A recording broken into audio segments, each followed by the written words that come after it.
झारखंड विधानसभा चुनाव की तिथि की घोषणा कभी भी हो सकती है। विधानसभा चुनाव को देखते हुए सभी दलों ने तैयारियां शुरू कर दी है। इस बार सरायकेला के विधायक और पूर्व मुख्यमंत्री चंपाई सोरेन के भाजपा में शामिल होने के बाद कोल्हान की राजनीति में काफी बदलाव आया है। खरसावां विधानसभा सीट से 4 बार चुनाव में जीत हासिल कर चुके पूर्व मुख्यमंत्री अर्जुन मुंडा को लोकसभा चुनाव 2024 में खूंटी संसदीय सीट से हार का सामना करना पड़ा। ऐसे में राजनीतिक हलकों में चर्चा है कि अर्जुन मुंडा आगामी विधानसभा चुनाव मैदान में भी उतर सकते हैं। अर्जुन मुंडा खरसावां विधानसभा सीट से चुनाव मैदान में उतरेंगे या नहीं, इसे लेकर भी अभी स्थिति स्पष्ट नहीं है। वर्ष 2014 के विधानसभा चुनाव में अर्जुन मुंडा खरसावां विधानसभा सीट से भी चुनाव हार चुके हैं। इस कारण यह चर्चा जोरों पर है कि अर्जुन मुंडा इस बार किसी सुरक्षित सीट की तलाश में हैं। खरसावां विधानसभा सीट से पिछली बार हार चुके अर्जुन मुंडा की दिलचस्पी इस बार चुनाव लड़ने की नहीं है। वो केंद्रीय मंत्री भी रह चुके हैं।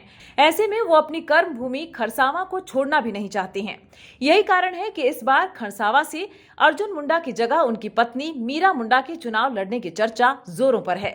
मीरा मुंडा लंबे समय से अपने पति के साथ इस क्षेत्र में सामाजिक कार्यों में बढ़ चढ़कर हिस्सा लेती रही हैं, लेकिन चुनाव लड़ेंगी या नहीं, इसे लेकर स्थिति स्पष्ट नहीं है।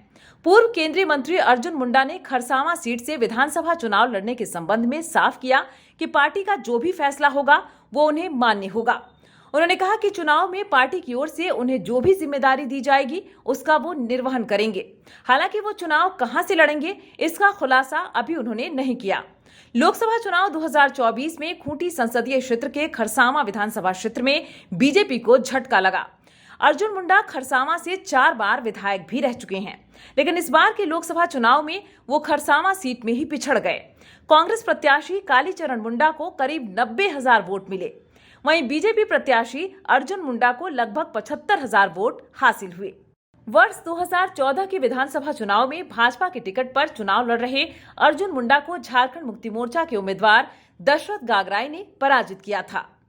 हालांकि वर्ष 2019 में खूंटी लोकसभा सीट से चुनाव जीत जाने के कारण अर्जुन मुंडा खरसावां से विधानसभा चुनाव नहीं लड़े और बीजेपी ने जवाहर वांड्रा को प्रत्याशी बनाया। लेकिन इस चुनाव में भी बीजेपी उम्मीदवार को दशरथ गागराई से हार का सामना करना पड़ा।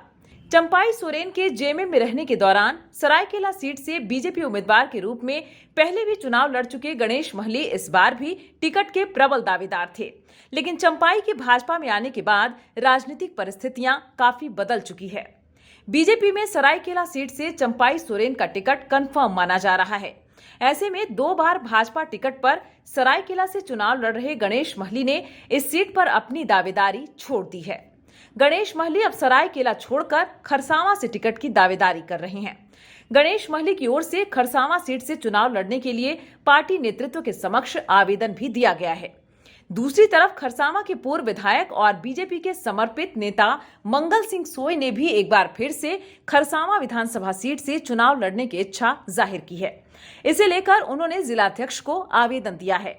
मंगल सोय ने 2009 के विधानसभा चुनाव में 27,000 से अधिक वोट से खरसावां में जीत दर्ज की थी। इस बीच सांसद रहे अर्जुन मुंडा झारखंड के तीसरे मुख्यमंत्री बन गए। मंगल सिंह सोय ने ही अर्जुन मुंडा के लिए खरसावां सीट खाली किया, जिसके बाद 2011 में हुए उपचुनाव में मुख्यमंत्री रहते हुए अर्जुन मुंडा ने जीत हासिल की। खरसावां विधानसभा क्षेत्र में ट्रिपल एम यानी महतो, मुंडा और मुस्लिम मतदाताओं का दबदबा है। एक रिपोर्ट के अनुसार क्षेत्र में कुड़मी महतो की आबादी 15%, मुंडा की 8%, मुस्लिम 7% और अन्य आदिवासियों की आबादी करीब 25% है। झारखंड मुक्ति मोर्चा प्रत्याशी दशरथ गागराई ने वर्ष 2014 और 2019 के विधानसभा चुनाव में जीत हासिल की। अब वो लगातार तीसरी बार जीत हासिल कर खरसावां में हैट्रिक लगाने की कोशिश करेंगे। पहली बार दशरथ गागराई ने 2014 में खरसावां में अर्जुन मुंडा को पराजित कर सभी को चौंका दिया। दूसरी बार भी उन्हें बड़ी जीत मिली।